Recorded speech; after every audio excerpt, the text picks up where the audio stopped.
YouTube, Awesome Writer here. Welcome to my review for this week's episode of Avataro Sentai DonBrothers. I just forgot the episode number, so I'm saying it that way. But it will be right in the description and the title and other places. This was our official debut of our 6th Ranger. We sort of did our pre-debut last week, debuting the actual character himself and leading into it, but this was our full-on morphed debut in an overall solid episode.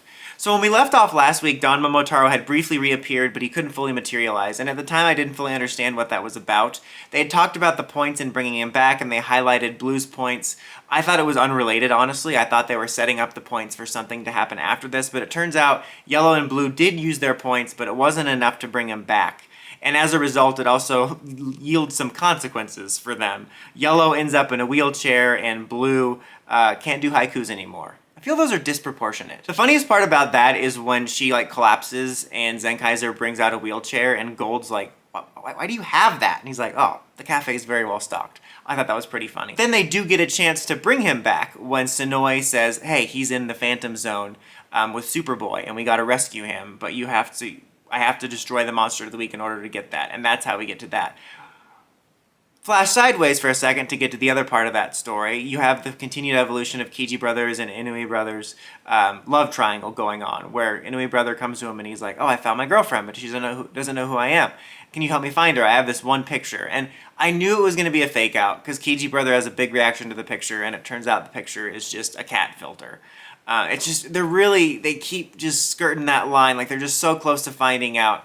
But we kind of have the ball rolling a little bit more on that storyline. But the big thing this week was that Kiji Brother actually became one of the Monsters of the Week, and he was out of control, mad about what happened to his wife, and he is the evil Car Ranger Monster of the Week. And also, as I mentioned at the top of the episode, this was our debut of the Gold Ranger, who's trying to prove himself as a hero. He winds up getting in the way in the first battle of the episode before he can morph, when he does like a Kamehame rock. But in the second battle, his stuff materializes and we get him transforming for the first time into our Gold 6 Ranger. Now, I've brought this point up ad nauseum in numerous reviews, even reviews that have nothing to do with it, but I am definitely sick of the creatively bankrupt status of only using silver and gold, pretty much. Like, I hate that that's now the tradition. With that being said, every year, despite the fact that I'm sick of that, the suit always wins me over, and that's true here. I still wish we could break out of that nonsense, but it's a top tier suit. It looks freaking great. I love it a lot, even though I'm sick of the gold and silver suits. I really like the Changer too, just the way it looks. One thing I do not like, however, is the Changer voice. It has to be one of the most, if not the most obnoxious Shrieking Crackhead Changer voice. I just want a cool Changer voice. Like, the DonBrothers regular one isn't the greatest. It's all in that obnoxious territory, but this one is bad. Like, it's really bad. I don't like it. Some funny scenes afterwards too, where they're talking about him becoming Don Momotaro's successor, but they want to get Don Momotaro back, and he's like, well, maybe he failed because he has a bad team, and I should just build my own. And Blue's like, well, without being able to do haikus, I should just choose death. And he's like, very well. And I don't know, I thought that was pretty funny. But then Haruka proves herself by saying, you know, it doesn't matter what happens with us, just you gotta bring Don Momotaro back, and she shows her loyalty to him, and then it actually has Gold kind of kneeling before her. And I thought that was kind of a nice moment because of the recurring bit of her kneeling before Don Momotaro for loyalty, and then she really showed her loyalty there, and it created this nice little parallel. And that brings us back to when Sonoe offers them the chance to bring Don Momotaro back. So when he strikes down Kiji Brother, and he also doesn't become more powerful than you can possibly imagine, as he's dematerializing, Gold uses that to enter the Phantom Zone. And it's really cool, because first he uses his Changer as like a fire rocket. Fire rocket! Shout out to those that get that reference.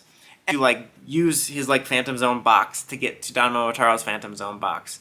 And then when Kiji Brother wakes up, he morphs and uses his wings to steer it. And it's a really cool sequence. And then when Don Momotaro gets out, Red and Gold team up to fight the Monster of the Week. Really cool finisher for Gold, really cool team-up fight for the two of them. And then we end on a nice moment with Don Momotaro acknowledging his companions and also motivating Haruka to walk again.